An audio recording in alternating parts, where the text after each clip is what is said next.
नमस्कार साथियों, स्वागत है आपका हमारी ऑनलाइन प्लेटफॉर्म मनीष की पाठशाला में। उम्मीद करता हूँ आप सभी स्वस्थ होंगे, मस्त होंगे और अपनी अपनी तैयारी में व्यस्त होंगे। साथियों, रीड स्पेशल सीरीज में अपने कल शॉर्ट रिवीजन किया था भारतीय संविधान का निर्माण। उसी क्रम में आज पढ़ने जा रहे हैं भारतीय संविधान की विशेषताएं में। प्रमुख विशेषता है में सबसे पहले बात करते हैं विश्व का सबसे विशाल यानी कि सबसे बड़ा, लंबा और लिखित संविधान भी। भारत का जो संविधान है इसमें कुल 22 तो भाग हैं भी, 395 अनुच्छेद हैं और 8+4 यानी कि 12 अनुसूचियां हैं भी। ठीक है, इसको 8+4 इसलिए लिखा गया है, जब मूल संविधान का निर्माण हुआ तब भारतीय संविधान में 22 भाग, 395 अनुच्छेद और 8 अनुसूचियां थी। फिर संशोधन के द्वारा 4 और जोड़ दी गई। इस प्रकार वर्तमान में कुल 12 अनुसूचियां हैं। ठीक है, तो भारत का यह विश्व का क्या सबसे लंबा और सबसे बड़ा लिखित रूप में संविधान है। दूसरी बात करते हैं भारतीय संविधान की जो प्रमुख विशेषता है वह है प्रस्तावना भी। ठीक है, प्रस्तावना को क्या कहा गया है, हमारे संविधान में प्रस्तावना को भी शामिल किया गया है और यह प्रस्तावना संविधान का भाग है। ठीक है, परंतु किसी अनुच्छेद में प्रस्तावना का उल्लेख नहीं किया गया है। इसमें क्या है, भारतीय संविधान का सार दिया गया है। ठीक है, फिर दूसरी बात, ये जो प्रस्तावना है इसकी अगर बात करें, प्रथम पंक्ति यानी जो पहली पंक्ति है वह तो ली गई है अमेरिका से। ठीक है, और बाकी की सारी की सारी कहाँ से ली गई है, बची हुई पंक्तियाँ ऑस्ट्रेलिया के संविधान से। यह भी याद रखना। तो क्या है, प्रस्तावना भारतीय संविधान का सार है, जिसका हालांकि अनुच्छेद में कहीं भी उल्लेख नहीं है इन 395 अनुच्छेदों में, लेकिन इसको फिर भी संविधान का भाग माना गया है। और इसकी प्रथम पंक्ति अमेरिका से और बाकी पंक्तियां ऑस्ट्रेलिया के संविधान से ली गई है। तीसरी प्रमुख विशेषता है पंथ निरपेक्षता, यानी भारत में किसी भी पंथ को महत्व नहीं दिया गया है, सभी पंथ क्या है, समान है। यानी भारत एक पंथ निरपेक्ष राज्य का जो आदर्श रखा गया है, किसी भी जाति, धर्म या पंथ को यहाँ पर भेदभाव नहीं किया जाता है। फिर प्रमुख विशेषता की बात करते हैं समाजवाद में। जो भारतीय गणतंत्र है या भारतीय संविधान है वह सभी नागरिकों को के लिए सामाजिक, आर्थिक व राजनीतिक न्याय की व्यवस्था करता है, सभी के लिए समाजवाद की व्यवस्था करता है। फिर बात करते हैं लोकतांत्रिक गणतंत्र। तो जो भारत का संविधान है उसके अनुसार भारत एक लोकतांत्रिक राज्य है। कैसे, क्योंकि देखो यहाँ जो सरकार है उसका चुनाव जनता स्वयं करती है। इसके अलावा भारत में एक राष्ट्रपति का पद भी है जो वंशानुगत न होकर चुनाव के द्वारा उसको पद को भरा जाता है। तो अपने को पता है भी हमारे देश के राष्ट्रपति का चुनाव होता है। ठीक है ना, वो सीधा ना होकर अप्रत्यक्ष एकल संक्रमणीय मत पद्धति द्वारा होता है, लेकिन चुना तो वह जनता के प्रतिनिधियों के माध्यम से ही जाता है। ठीक है, तो इस प्रकार भारत क्या है कि लोकतांत्रिक गणतंत्र है। गणतंत्र की बात करें तो जाहिर सी बात है जनता का तंत्र है। यहाँ पर जो राष्ट्रपति है वह भी चुना जाता है, जो भारत की कार्यपालिका है, व्यवस्थापिका है, वह भी जनता द्वारा चुनी जाती है। ठीक है, फिर बात करें मौलिक अधिकार व मौलिक कर्तव्य भी। तो भारत का जो संविधान है वह भारत के नागरिकों की अधिकारों की सुरक्षा के लिए, उनको जीवन को सुरक्षित बनाने के लिए मूल अधिकार प्रदान करता है। इसके साथ साथ 11 मौलिक कर्तव्य भी प्रदान किए गए हैं, जो कि बाद में जोड़े गए मूल संविधान में शामिल नहीं थे, परंतु भारतीय संविधान में शामिल है। इसीलिए क्या है, यह दोनों अधिकार भी भारतीय संविधान में विशेषताओं के अंदर शामिल किए गए हैं। कौन से, मूल अधिकार और मौलिक कर्तव्य। फिर बात करते हैं नीति निर्देशक तत्व। भारतीय संविधान में कुछ नीति निर्देशक तत्वों को भी शामिल किया गया है, जिनके आधार पर भारत का जो प्रशासन है, जो शासन व्यवस्था है वो चलाई जा सकती है। हालांकि नीति निर्देशक तत्व है वो वाद योग्य नहीं है, यानी इनको मानने के लिए सरकार बाध्य नहीं है, लेकिन किसी भी राज्य के सुचारू रूप से संचालन के लिए इनका उपयोग किया जा सकता है। ठीक है, फिर बात करें संघात्मक शासन व्यवस्था, तो भारत क्या है, राज्यों का संघ है भी, राज्यों का संघ, यानी भारत क्या है, अकेला एक राज्य नहीं है, यह विभिन्न राज्यों का संघ है, लेकिन इसके बावजूद ये क्या है, एकात्मकता की ओर झुकाव है भी, एकात्मकता की ओर झुकाव है। कैसे, क्योंकि देखो सभी राज्यों में जरूरी नहीं है जो केंद्र में सरकार हो वही सभी राज्यों में हो, तो सभी राज्यों में अलग अलग सरकार भी हो सकती है, और राज्य सरकार केंद्र सरकार के बीच में जो अधिकार है उनका बंटवारा भी किया गया है, परंतु अंतिम शक्ति है वो किस में निहित की गई है, कुछ मामलों में केंद्र सरकार को दी गई है, इसलिए कहा जा सकता है एकात्मकता की ओर झुकाव भी। ठीक है, हालांकि राज्य क्या है, राज्यों के संघ के रूप में भारत को परिभाषित किया गया है, परंतु ये जो राज्य हैं ये किसी बॉन्ड द्वारा या किसी अनुबंध द्वारा आपस में नहीं जुड़े हुए हैं, यह अपने आप आपस में जुड़े हुए हैं, इसलिए एकात्मकता की ओर झुकाव करते हुए राज्यों का संघ है। ठीक है, फिर बात करते हैं संसदीय शासन व्यवस्था, तो भारत में क्या है, संसदीय शासन व्यवस्था है जिसमें मुख्य रूप से शामिल होता है राष्ट्रपति, लोकसभा और राज्यसभा, तीनों मिलकर क्या करते हैं, भारतीय संसद का निर्माण करते हैं।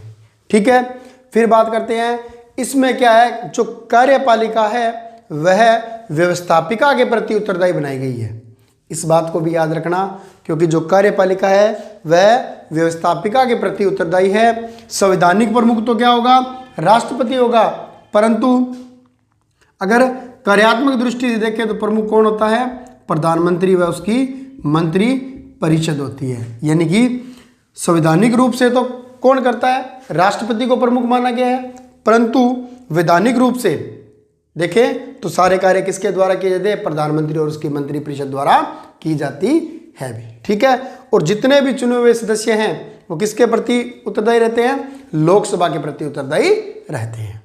क्लियर है, चलो जी, फिर बात करते हैं स्वतंत्र न्यायपालिका, तो भारत की जो न्यायपालिका है वो क्या है, स्वतंत्र है, उस पर संसद भी किसी प्रकार का अंकुश नहीं लगा सकती है, क्योंकि जो भारतीय न्यायपालिका है वह किसी भी संसद द्वारा बनाए गए किसी भी कानून को या किसी भी विधि को अगर उसे लगे भी यह यथोचित नहीं है तो उसको शून्य घोषित कर सकती है।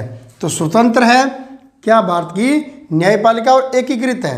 हालांकि 3 सेक्टर होते हैं इसके, सबसे नीचे बात करें तो जिला एवं सत्र न्यायालय जो भी है, फिर हाई कोर्ट होती है और फिर सुप्रीम कोर्ट उच्चतम न्यायालय। इसके न्याय फैसले क्या है, सभी को सर्वमान्य होते हैं, इसीलिए क्या कहता है, एकीकृत है नीचे से ऊपर की ओर। फिर कठोर एवं लचीला संविधान, तो भारत का संविधान क्या है, एक कठोर संविधान है, परंतु कुछ मामलों में यह लचीला भी है। कैसे, कि भारतीय संविधान को पालना करना बिल्कुल कठोर माना गया है, परंतु इसके कुछ भाग में संशोधन भी किया जा सकता है, इसलिए यह लचीला भी है। जैसे कुछ मामलों में क्या होता है, संशोधन करने के लिए विशेष बहुमत की आवश्यकता होती है, और कुछ मामले क्या होते हैं, साधारण बहुमत से भी पारित हो जाते हैं, इसलिए क्या है, ये एकीकृत व कठोर एवं लचीला दोनों का समन्वय है। क्लियर है। फिर बात करते हैं इकहरी नागरिकता। भारत का संविधान भारतीय नागरिकों को एक ही नागरिकता प्रदान करती है, यानी कि राज्यों के लिए अलग नागरिकता का प्रावधान नहीं है, जैसे कुछ विदेशी राज्यों में है। स्विट्जरलैंड विश्व में एकमात्र ऐसा राष्ट्र है जहां पर तिहरी नागरिकता है, यानी जिलों की अलग है, राज्य की अलग है और देश की अलग है। ठीक है, लेकिन भारत में क्या है, एकहरी नागरिकता है। फिर बात करें सार्वभौमिक वयस्क मताधिकार। भारतीय नागरिकों को सार्वभौमिक वयस्क मताधिकार दिया गया है भी, यानी किसी भी व्यक्ति को जो 18 वर्ष की आयु पूर्ण कर चुका है वह क्या कर सकता है, अपने मतदान का उपयोग कर सकता है, चाहे वो महिला हो, चाहे वह पुरुष हो, चाहे वो जनरल हो, SC हो, ST हो, OBC हो, EWS हो, कोई भी हो। वयस्क मताधिकार यानी जिसकी भी 18 वर्ष की आयु पूर्ण हो चुकी है वह मतदान का प्रयोग कर सकता है। फिर आपातकालीन प्रावधान, भारतीय संविधान में कुछ आपातकालीन प्रावधान भी दिए गए हैं, जैसे अनुच्छेद 352 में, 356 में, 360 में, या अनुच्छेद 32 के अंदर भी जो सुप्रीम कोर्ट है वो कई 5 प्रकार की जो रिट जारी करता है। ठीक है, तो भारतीय संविधान में आपातकाल के लिए भी व्यवस्था की गई है। फिर बात करते हैं विभिन्न स्रोतों से प्रेरणा भी। भारतीय संविधान क्या है? वैसे तो भारतीय संविधान के बारे में कहा जाता है यह उधार का पुलिंदा है, यानी इसके अंदर प्रावधान क्या गए हैं? विभिन्न देशों से उधार लिए गए हैं। ठीक है, तो इस परंतु फिर भी देखें तो जो ये स्रोत है वो देशों की जो मुख्य स्रोत लगे वहीं से उनको उठाया गया है। तो विभिन्न स्रोतों से प्रेरणा ली गई है। जैसे बात करें अपने नीति निर्देशक तत्व तो आयरलैंड से लिए गए हैं। ठीक है, समवर्ती सूची नहीं, आपातकाल जर्मनी से लिया गया है, संविधान संशोधन दक्षिण अफ्रीका से लिया गया है ना। तो ये सभी क्या किए गए हैं? विभिन्न स्रोतों से प्रेरणा लेकर उनको लिया गया है। यहां से एक क्वेश्चन आने की बहुत ज़्यादा संभावना है, इसको अपने एक ट्रिक से करेंगे भी। ठीक है, और ट्रिक क्या है? निया आज सद समास को गफा करो भी। क्या है? निया आज सद समास को गफा करो भी। निया आज सद समास को गफा करो। तो यहां से क्या होगा? नी से नीति निर्देशक तत्व भी। ठीक है, तो नीति निर्देशक तत्व कहां से लिए गए जी? ये तो आयरलैंड से लिए गए। कहां से? आयरलैंड से भी। ठीक है, फिर आज इसको ऊपर लिख लेते हैं ना, निया आज सद समास को गफा करो भी। ठीक है, अब देखो नी से नीति निर्देशक तत्व भी, निर्देशक तत्व कहां से लिए गए? नी आ मतलब है आयरलैंड से। ठीक है, फिर आ और जय, आज आ से आपातकाल व्यवस्था,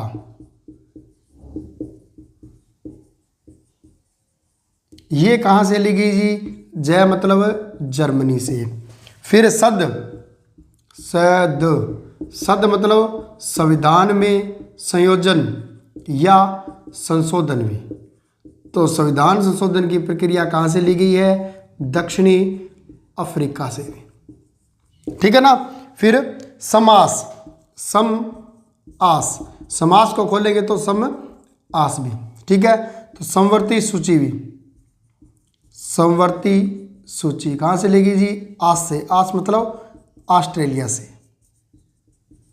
ठीक है, को छोड़ दो, गफा करूँ, गैफा यानी गणतंत्र व्यवस्था कहां से ली गई है जी? फ्रांस से ली गई है।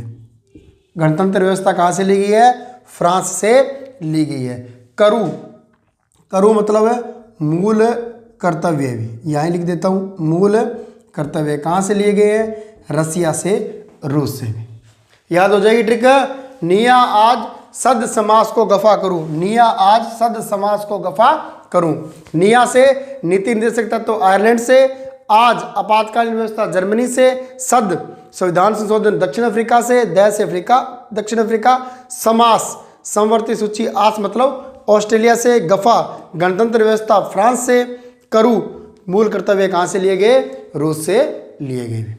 ठीक है, याद हो जाएगा, वेरी गुड। फिर देखते हैं सबसे लंबा संविधान, प्रस्तावना, पंथ निरपेक्षता, समाजवाद, लोकतांत्रिक गणतंत्र, मौलिक अधिकार व मौलिक कर्तव्य, नीति निर्देशक तत्व, संघात्मक शासन व्यवस्था, संसदीय शासन व्यवस्था, स्वतंत्र न्यायपालिका, कठोर एवं लचीला संविधान, इकाई नागरिकता, आपातकालीन प्रावधान, सार्वभौमिक वयस्क मताधिकार, विभिन्न स्रोतों से प्रेरणा। प्रेरणा में बात करें, निया आज सद समास को गफा करूं, निया आज सद समास को गफा करूं। नीति निर्देशक आयरलैंड से, आपातकाल जर्मनी से, संविधान संशोधन अफ्रीका से, समवर्ती सूची ऑस्ट्रेलिया से, गणतंत्र फ्रांस से, मूल कर्तव्य रसिया से। क्लियर है, वेरी गुड। तो ये था छोटा सा टॉपिक, एक क्वेश्चन आता है, निम्न में से कौन सी भारतीय संविधान की विशेषता है, कौन सी नहीं है। उम्मीद करता हूं आप यहां से देखकर कर लोगे। ठीक है, फिर बात करते हैं, कल अपने 3 तारीख पढ़ी थी। ठीक है, जब भारत के जो संविधान निर्माण पढ़ रहे थे तो उसमें थे ये 4 तारीखें ज़्यादा महत्वपूर्ण है, भी याद रख लेना। 9 दिसंबर 1946, 11 दिसंबर 1946 और 13 दिसंबर 1946। इसके अलावा 22 जनवरी 1947।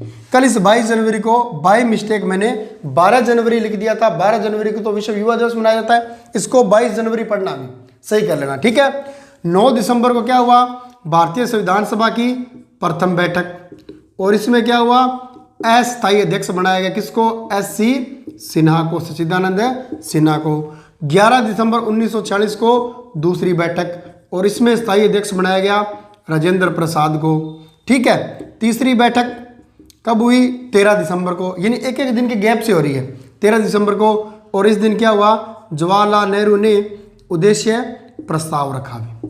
ठीक है, और 22 जनवरी 1947 को क्या हुआ, इस उद्देश्य प्रस्ताव को स्वीकार किया गया भी। तो उम्मीद है इन चारों में से एक क्वेश्चन पक्का आएगा, रट लेना भी। ठीक है, तो पारित कब हुआ, 22 जनवरी 1947 को। फिर 2-3 क्वेश्चन और बात कर लेते हैं जो एग्जाम में आया था। तो एक क्वेश्चन आया था जो रीट 2011 में हुआ, भारतीय संविधान निर्मात्री समिति की पहली बैठक कब आयोजित की गई। तो पहली बैठक कब हुई, 9 दिसंबर 1946 को। फिर भारतीय संविधान की निम्न में से कौन सी विशेषता नहीं है। पहली थी प्रजातांत्रिक व्यवस्था, मूल अधिकार एवं मूल कर्तव्य है, प्रत्येक नागरिक को रोजगार की सुरक्षा और स्वतंत्र न्यायपालिका। तो भारतीय संविधान की विशेषता में कहीं नहीं दिया गया है प्रत्येक नागरिक को सुरक्षा प्रदान है, रोजगार की सुरक्षा प्रदान की जाएगी। फिर भारतीय संविधान कब लागू हुआ, तो एक बात याद रखना, भारतीय संविधान का निर्माण कब हुआ, तो 26 नवंबर 1949 को, और लागू पूछे तो 26 जनवरी 1950 को भी। ये क्वेश्चन भी ध्यान से याद कर लेना भी। ठीक है, तो आज के लिए इतना ही। हैव ए नाइस डे, धन्यवाद।